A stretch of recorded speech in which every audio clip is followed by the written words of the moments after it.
Hello everyone, welcome back to my channel.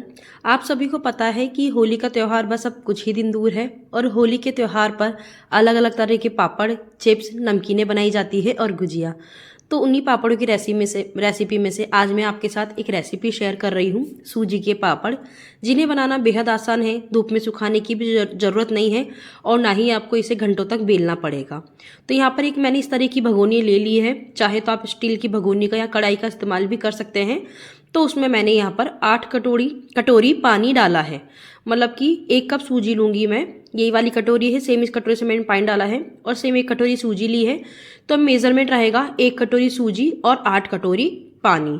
और उसी के साथ मैंने लिया है यहाँ पर 1 चम्मच जीरा, चिली फ्लेक्स।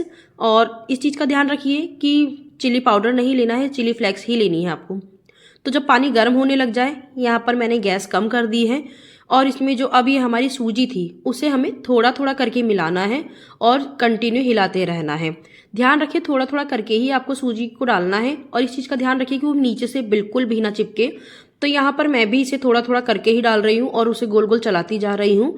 तो थोड़ा थोड़ा करके डालने से ये होगा कि सूजी इक्वली घुल जाएगी, उसमें कोई लम्स नहीं पड़ेंगे। तो इसीलिए थोड़ी थोड़ी करके ही आप सूजी डाल लें। तो यहाँ पर मैंने थोड़ी थोड़ी करके सारी सूजी डाल दी है और कम गैस पर इसे कंटिन्यू चलाते हुए तकरीबन 15 से 20 मिनट तक आपको पकाना है।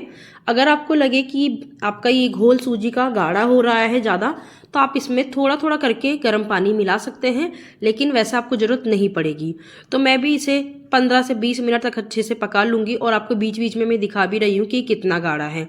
तो यहाँ पर मुझे इसे पकाते हुए 15 मिनट हो चुके हैं। तो इसमें मैंने जीरा, चिली फ्लेक्स और थोड़ा सा नमक डाल दिया है। तो ध्यान रखें कि नमक बहुत ज़्यादा ना डालें। और ये भी इस चीज़ पापड़ की ये भी खास बात है कि इसे हम बिना किसी सोडे और पापड़ खार के बना रहे हैं। तो इसे जीरा और चिली फ्लेक्स डालने के बाद उसे मैं 2 मिनट तक और पका लूँगी और गैस बंद कर दूंगी। और गैस बंद करने के बाद भी आपको 2 मिनट तक इसे ऐसे ही चलाते रहना है ताकि ये जो बहुत ज़्यादा गर्म है थोड़ा सा नॉर्मल हो जाए। और फिर 2 से 3 मिनट के बाद इसे मैंने गैस पे से उतार लिया है और यहाँ पर मैंने एक टेबल पर प्लास्टिक की शीट बिछा दी है और उसे तेल लगाकर चिकना भी कर दिया है।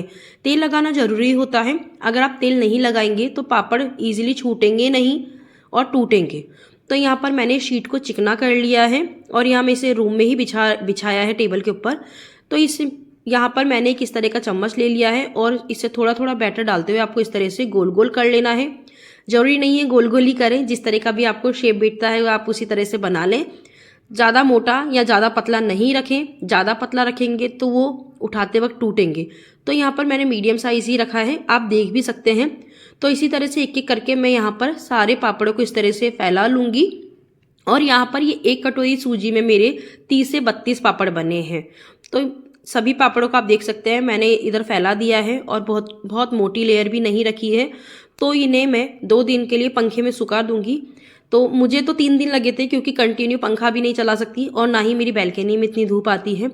तो 3 दिन लगे थे इन्हें उलट पुलट करके प्रॉपर सूखने में, आप देख सकते हैं।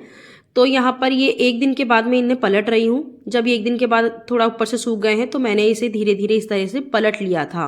और इसी तरह से इसे जब आपको लगे थोड़ा थोड़ा सूखने लगे तो इन्हें थोड़ी थोड़ी मतलब कुछ कुछ घंटे में उलट पुलट करते रहें।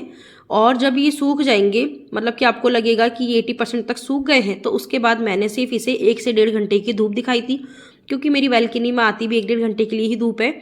तो उसके बाद मैंने इसे 1-1.5 घंटे के लिए धूप दिखाई थी 3 दिन के बाद और फिर ये अच्छे से सूख गए थे। तो ये पापड़ बनाना बेहद ही आसान है और आपको भी बहुत पसंद आएंगे अगर आप अपने इसे घर पर बनाएंगे। मुझे भी नहीं लगा था ये इतने अच्छे बन जाएंगे, लेकिन सच में जब मैंने इन्हें फ्राई करा तो मैं भी शॉक्ड हो गई थी। बहुत ही अच्छे ये लगे थे और सच में बहुत टेस्टी लगे थे। इसमें बहुत ही कम मेहनत होती है बनाने में। तो आप देख सकते हैं 3 दिन के बाद ये कुछ पापड़ ऐसे थे। तो इन्हें मैंने एक परात में रख लिया था और फिर धूप में 1-1.5 घंटे के लिए सुखा दिया था और 1-1.5 घंटे के बाद ये अच्छे से सूख गए थे और आप देख भी सकते हैं। तो अब इन्हें फ्राई करके देख लेते हैं। देखिए सूखने के बाद तो इनका साइज़ बहुत छोटा हो गया है। फ्राई करके देख लेते हैं। तो यहाँ कढ़ाई में मैंने ऑयल गरम करा है और आप देख सकते हैं बिल्कुल डबल साइज़ के पापड़ फैलकर हो जाएंगे। और जब आप अपने घर पे बनाएंगे और खिलाएंगे ना तो कोई यकीन भी नहीं मानेगा कि ये होममेड पापड़ है। तो इसी तरह से ये पापड़ मैंने आपको तल के दिखा दिया है, साइज़ का जस्ट डबल हो गया है। तो मैं आपको 2-3 पापड़ और तल के दिखा देती हूँ। सच में अच्छे बने थे, काफ़ी अच्छे और टेस्टी लगे थे। और जब हम कोई चीज़ घर में बनाते हैं तो उसकी तो वैसे भी बात ही अलग होती है और उसकी खुशी भी अलग ही होती है। तो यहाँ पर 3-4 पापड़ मैं तल लूँगी। तो ये थी मेरे सूजी के पापड़ की सिंपल सी रेसिपी। आई होप आपको वीडियो अच्छा लगा होगा। और जो लोग मेरे चैनल पर नए हैं, जिन्होंने मेरा चैनल अभी तक सब्सक्राइब नहीं किया है, तो प्लीज़ उसे जाके सब्सक्राइब कीजिए। वीडियो अच्छी लगे तो उसे ज़्यादा से ज़्यादा लाइक, शेयर और कॉमेंट कीजिए। आप देख सकते हैं मैंने यहाँ पे तोड़ के भी दिखा दिया है। आई होप आपको वीडियो पसंद आई होगी। Thank you, bye bye.